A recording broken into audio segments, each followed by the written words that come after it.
मेरा नाम है डॉक्टर अजय यादव और आज हम लोग बात करने वाले हैं पित्ताशय की पथरी के बारे में। प्यारे मित्रों, पित्ताशय में जो पथरी होती है वो ज़्यादातर कोलेस्ट्रॉल की बनी होती है। कोलेस्ट्रॉल की होती है, उसके ऊपर सुपर सैचुरेटेड बाइल का प्रेसिपिटेशन हो जाता है, यानी कि अति संतृप्त पित्त जाके उसके ऊपर डिपॉजिट हो जाता है, यानी कि वो कंडेंस्ड बाइल का ही एक रूप होता है जो कोलेस्ट्रॉल के ऊपर चारों ओर से डिपॉजिट हो जाता है। और ये खास करके ये रात के समय हमारे पित्ताशय में ये घटना ज़्यादातर होती है, जिस समय गाल ब्लैडर में पित्त जाकर के पित्ताशय में पित्त जाकर के कंसंट्रेट होता है। क्या क्या होते हैं risk factor gall bladder formation के? सबसे पहला रिस्क फैक्टर है ओबेसिटी, मोटापा। मोटापा सबसे महत्वपूर्ण रिस्क फैक्टर है। इसके अलावा ग्लूकोज इंटॉलरेंस, इंसुलिन रेजिस्टेंस है, कम कार्बोहाइड्रेट युक्त डाइट लेना है, फिजिकल एक्टिविटीज की कमी है, क्रोन्स डिजीज है। गाल ब्लैडर का जो बाइल होता है उसका इलेक्ट्रोलाइटिक कंपोजिशन हेपेटिक बाइल से थोड़ा अलग होता है। ज़्यादातर अकार्बनिक रिडायन जैसे बाइकार्बोनेट्स और क्लोराइड ये फिर से बेसमेंट मेम्ब्रेन के क्रॉस रीअब्जॉर्ब हो जाते हैं। Hepatic bile pigment isotonic fluid होता है जो जिसका कंसंट्रेशन या जिसका संगठन ब्लड प्लाज्मा की जैसे होता है। जब गाल ब्लैडर को निकाल दिया जाता है किसी पेशेंट में, गाल ब्लैडर स्टोन होने पे कई बार होता क्या है कि उसका गाल ब्लैडर ही निकाल दिया जाता है। जब गाल ब्लैडर को निकाल दिया जाता है तो ऐसे पेशेंट में गाल ब्लैडर का जो बाइल है वो एक्शन में नहीं आ पाता है, क्योंकि है ही पाचन वीक हो जाता है। उनको पाचन संबंधी कई समस्याएं आती हैं और फूड जैसे फैटी फूड हो गया, फ्राइड फूड हो गया, ये सब वो डाइजेशन नहीं कर पाते हैं सही से। रिडायनों का जो पूरा अवशोषण होता है, जो रीअब्जॉर्प्शन होता है, जैसे क्लोराइड्स और बाइकार्बोनेट रिडायन है, तो वो भी नहीं हो पाता है, वो भी बहुत प्रभावित हो जाता है ऐसे पेशेंट्स में। कोलेस्ट्रॉल की पित्त में घुलनशीलता कोलेस्ट्रॉल की सांद्रता बाइल अम्लों एवं लेसिथिन पर निर्भर करती है। कोलेस्ट्रॉल का बिलियरी स्रावण बढ़ने से स्टोन निर्माण बढ़ता है। जो कोलेस्ट्रॉल लगातार बाइल में जा रहा है तो स्टोन फॉर्मेशन की टेंडेंसी सिंपल सी बात है कि बढ़ेगी। यह कई कारणों से होता है जिनको पिन पॉइंट करना थोड़ा मुश्किल है। यदि दवाइयाँ खा के कोलेस्ट्रॉल को रेगुलेट कर लिया जाए, पित्त का घनत्व सामान्य हो जाए, तो स्टोन मल्ट होने की संभावनाएं बहुत बढ़ जाती है और डिजीज क्योर हो जाती है। कुछ दशाओं में यदि बीमारी ठीक नहीं होती है, यानी कि बाइल को तो नॉर्मल हम लोग कर लेते हैं लेकिन स्टोन मेल्ट नहीं होता है, तो ऐसी दशा में होम्योपैथिक दवाइयों की मदद से स्टोन को साइलेंट किया जा सकता है और एक जगह पे फिक्स किया जा सकता है। उनका साइज फिक्स रहता है बहुत लंबे समय तक और मरीज जीवन भर के लिए लक्षण मुक्त हो जाता है। जो भी उसको कष्ट है, जो बीमारी दर्द टाइप की है, जो एक्यूट पेन जो हो रहा होता है, उससे जो है वो आराम मिलता है बहुत। ज़्यादातर केसेज में स्टोन मेल्ट नहीं होता है, जो कि यूएसजी में आपको दिखेगा, अल्ट्रासोनोग्राफी में आपको दिखेगा। गाल ब्लैडर का ऑपरेशन तभी कराना चाहिए जब गाल ब्लैडर स्टोन हटे ना और साथ में उसके सिम्टम दर्द वगैरह बने रहें। अगर सिम्टम उसके होम्योपैथिक दवाइयों से चले जाते हैं तो ज़रूरत नहीं है ऑपरेशन कराने की। कई बार दवाइयाँ खाते रहने से लगातार होम्योपैथिक दवाइयाँ लगातार खाते रहने से दर्द भी चला जाता है।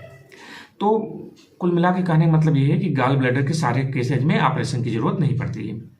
अब आइए हम लोग एक गाल ब्लैडर जिसको होता है उसके जो दर्द होता है, पेन होता है, उस केस में थोड़ी सी बात करते हैं। इस केस को एक्यूट कोलिसिस्टाइटिस कहते हैं। जो पेन होता है, जो सिस्टिक डक्ट होती है, जो गाल ब्लैडर वाली यानी कि पित्ताशय वाली जो नली होती है सिस्टिक डक्ट, उस डक्ट में गाल स्टोन आ जाता है और वो इम्पैक्ट करता है, मतलब कि वो बाधा पहुंचाता है किसी चीज़ के प्रवाह में, तो इस वजह से दर्द शुरू होता है। सिस्टिक डक्ट में गाल स्टोन द्वारा इम्पैक्ट होने से एक्यूट कोलिसिस्टाइटिस यानी कि इसकी वजह से दर्द पेट में शुरू होता है। कई बार ऐसा होता है कि पथरी वाली प्रॉब्लम नहीं है, यानी कि एकैलकुलस कोलिसिस्टाइटिस भी होता है, उसके पीछे और कई बीमारियों का वजह होता है, जैसे साल्मोनेलोसिस एक बीमारी है, पॉलीआर्थराइटिस नोडोसा, सेप्सिस या ट्रामा से भी हुए हो सकता है ये दिक्कत। ठीक है, इसका लक्षण क्या है? इसका अटैक इपीगैस्ट्रियम रीजन में, पेट में एक रीजन होता है जो कि अभी आप देख पा रहे हैं चित्र में, इपीगैस्ट्रियम रीजन में क्रैम्पिंग पेन के साथ शुरू होता है, क्रैम्पिंग पेन के साथ शुरू होता है। राइट अपर क्वाड्रेंट में यह दर्द पीठ के राइट स्कैपुलर टिप तक जाता है। स्कैपुला एक बोन होती है जो ये पीठ के पीछे की तरफ बोन होती है, ठीक है, जो ब्लेड जैसा बोन होता है पीछे, स्कैपुला बोलते हैं। तो पीठ में राइट स्कैपुलर टिप तक इसका दर्द जाता है। अक्सर ये दर्द पोस्ट पारांडियल यानी कि खाना खाने के बाद शुरू होता है और धीरे धीरे कुछ ही घंटों में ये दर्द गायब हो जाता है। इस दर्द के साथ साथ शरीर का तापमान बढ़ता है, बुखार, मिटली, उल्टी ये सब भी होते हैं। राइट अपर क्वाड्रेंट में गहरी सांस लेने पर राइट अपर क्वाड्रेंट में टेंडरनेस आ जाती है। इसको मर्फी साइन बोलते हैं, मेडिकल की लैंग्वेज में इसको मर्फी साइन बोला जाता है। 20% पेशेंट को इसमें जॉन्डिस भी रहता है, पीलिया भी होता है। जांचे ल्यूकोसाइटोसिस देखेंगे 10,000 से 20,000 माइक्रोलीटर। सीरम बिलिरुबिन आप बढ़ा हुआ पाएंगे। सीरम अमीनो ट्रांसफरेज और एल्कलाइन फास्फेटेज का लेवल बढ़ जाता है। इसके अलावा अल्ट्रासोनोग्राफी कराने पर कुछ चीज़ें निकल के आती हैं। ओरल कोलिसिस्टोग्राफी कराया जा सकता है। जटिलता है, क्या कॉम्प्लेक्शन आती हैं, क्या दिक्कतें आती हैं। तो सबसे पहली बात, गाल ब्लैडर में गैंग्रीन होने की संभावना होता है। गाल ब्लैडर में गैंग्रीन होने की संभावना होती है। कोलंजाइटिस यानी कि पित्त नली में प्रदाह होने का दिक्कत होता है। लीवर से जो पित्ताशय थैली और छोटी आंत में जाने वाली जो ट्यूब होती हैं उनमें दिक्कत हो जाती है, वो नष्ट हो जाती है। क्रोनिक कोलिसिस्टाइटिस हो जाता है। कई बार इम्फाइमा होता है। इम्फाइमा यानी कि रक्त, पस या अन्य किसी लिक्विड का किसी कैविटी में जमा होना, खास करके प्लूरल कैविटी जो लंग्स की कैविटीज होती हैं उनके बारे में, मतलब किसी भी कैविटी में ये सब जब जमा होता है तो उसको इम्फाइमा बोला जाता है। परफोरेशन, इम्फाइसीमेटस कोलिसिस्टाइटिस, ये सब इसके कॉम्प्लेक्सेज हैं। इम्फाइसीमेटस कोलिसिस्टाइटिस का मतलब क्या है मैं भूल जाता हूँ कई बार ये बताने से। एक्यूट इन्फेक्शन है ये गाल ब्लैडर वॉल में। इम्फाइसीमेटस कोलिसिस्टाइटिस यानी कि गाल ब्लैडर वॉल में एक्यूट इन्फेक्शन को बोल लेते हैं। पोस्ट कोलिसिस्टेक्टोमी सिंड्रोम, ये सब कॉम्प्लेक्शन होते हैं। अब हो सकती है क्या क्या होम्योपैथिक मेडिसिन इसकी। होम्योपैथिक मेडिसिन में कई दे सकते हैं आप on the basis of symptom. Berberis है, बेलाडोना है, कैलक्रिया कार्ब है, कार्डुअस है, चिलोडोनियम है, तमाम मेडिसिन है। होम्योपैथिक मेडिसिन देने से पहले जैसा कि मैं पहले आपसे कहा था कि ये पर्सन वाइज डिफर करती हैं। सिर्फ लक्षण का आधार नहीं जाया जाता है, मेंटल सिम्टम भी देखे जाते हैं क्योंकि वो सुपीरियर होते हैं। प्रेजेंट प्रीडोमिनेंट सिम्टम देख के उसके बेस पे परसिस्टेंट ये सिम्टम देखने होते हैं। तो बर्बेरिस में क्या होता है, नाश्ते बर्बेरिस के जो पेशेंट होता है बर्बेरिस बुल्गारिस, इसको नाश्ते के बाद मितली आती है, हार्ट बर्न की प्रॉब्लम आती है, जिसको गाल स्टोन होते हैं। ऐसे पेशेंट में ये लक्षण आने पर बर्बेरिस बुल्गारिस दिया जाता है। नाश्ते के बाद मितली होती है, हार्ट बर्न होता है, गाल ब्लैडर में कैटार, कब्ज और पीला रंग बना रहता है। दूसरी दवा है कैलक्रिया कार्ब। कैलक्रिया कार्ब को मीट के प्रति एवर्जन होता है, एवर्जन टू मीट होता है और बॉइल्ड थिंग। और इसकी एक चीज़ और देखेंगे आप, किसी क्रेविंग होती है इनडाइजेस्टिबल चीज़ों के लिए, जो चीज़ें पचा नहीं जा सकता उसके लिए कैलक्रिया कार्ब की क्रेविंग होती है। जैसे चाक है, कोल है, पेंसिल हो गया, अंडा, साल्ट, ईंट पत्थर। कई लोग दीपावली पे जो आप जलाते हैं वो मिट्टी के दिए वो खा जाते हैं, तो इनकी ये टेंडेंसी होती है कैलक्रिया कार्ब पे।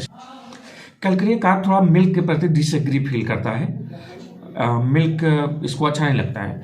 खट्टी डकारी आना, खूनी उल्टी हो, खट्टी उल्टी होना, जलन और बहुत तेज गैस बनना पेट में, इसके साथ भूख न लगना। एपिगैस्ट्रिक रीजन में दर्द होना। गाल स्टोन गलाने के लिए ये क्लिनिकली वेरीफाइड मेडिसिन है। अगर आप पूछे कौन सी ऐसी क्लिनिकली वेरीफाइड मेडिसिन है तो ये है कैलक्रिया कार्ब, गाल स्टोन को गलाने की सबसे बेस्ट मेडिसिन। कार्डुअस माइनस, इसके अलावा चिलोडोनियम, हेल्टाउरी बहुत अच्छी मेडिसिन है। और एक और दवाई की बात हम करते हैं जो थोड़ा सा रेयर है, बोल्डोवा फ्रेग्रेंस। कोलिसिस्टाइटिस और बिलेरी कैलकुलस की बहुत अच्छी दवा है। कड़वा स्वाद मुंह का, भूख न लगना, कब्जियत रहना, इसमें बोल्डोवा फ्रेग्रेंस बहुत अच्छा काम करती है। चियोनेंथस हमेशा का सुपरियर एकदम सुपर मेडिसिन है। बिलियरी कैलकुलाई की बेस्ट दवा है। पीलिया प्लस हिपैटिक पेन को कवर करती है, बाइल को लिक्विफाई करती है, स्टोन फॉर्मेशन को रोकती है। चियोनेंथस जैसी कोई दवा ही नहीं है। ये बाइल को लिक्विफाई करती है, स्टोन फॉर्मेशन को रोकती है और जो बन गए हैं स्टोन को बाहर फेंक देती है। एकदम सुपरियर मेडिसिन है। क्या क्या संकेत है चियोनेंथस के? धीमा सर्कुलेशन और हेडेक होना, सिक हेडेक, जीभ पर कोटेड टंग, मितली आना, भूख न लगना, सिनकोना जिससे होम्योपैथी की खोज हुई थी, अब उस दवा के बारे में हम लोग बात करेंगे। या बाइल को पतला करती है, स्टोन बनने को रोकती है, पेन के प्रति बहुत संवेदनशील, जैसे इतना ज़्यादा दर्द होता है कि आदमी जो है पेट पर से डबल हो जाता है, मुड़ जाता है। सबसे पहले चाइना 6 से शुरू करते हैं, 2 बार देते हैं लगातार, 2-2 घंटे पे देते हैं कुछ डोज। अगर बहुत ज़्यादा दर्द है तो 5 दिन तक ऐसा देते हैं, फिर अल्टरनेट डे पे दिया जाता है। इसके अलावा हम डायोस्कोरिया क्यू की बात कर रहे हैं। अगली मेडिसिन है dioscorea Q. Gall bladder colic की ये स्पेसिफिक मेडिसिन है। ये बहुत अच्छी तरह काम करती है। 40 बूंद तक 1 चम्मच पानी में देने से आधे घंटे में दीजिए, देखिए गाल ब्लैडर कोलिक एकदम गायब हो जाता है।